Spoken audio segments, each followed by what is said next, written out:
तर मित्रांनो, हे बघत आहे तुम्ही कर्णप्रयाग. तर नावून तुम्हाला माहीत असेल तर या ठिकाणाचा इतिहास कर्णाशी जोडलेला गेलेला आहे.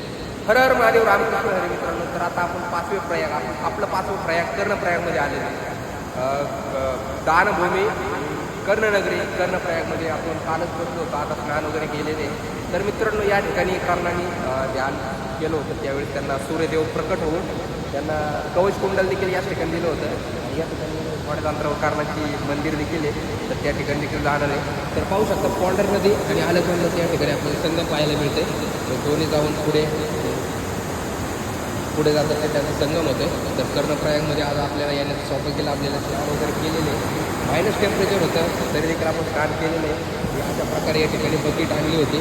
सध्या खाली उतरण्यासाठी काहीच व्यवस्था नाही, त्यामुळं तिकडून एक बकेट इकडून एक बकेट अशा प्रकारे या ठिकाणी आपण स्नान केलेलं आहे. तुम्ही देखील कर्णप्रयाग, अलकनंदा आणि पॉंडर नदीचं या ठिकाणी दर्शन करू शकताय, पाहू शकताय.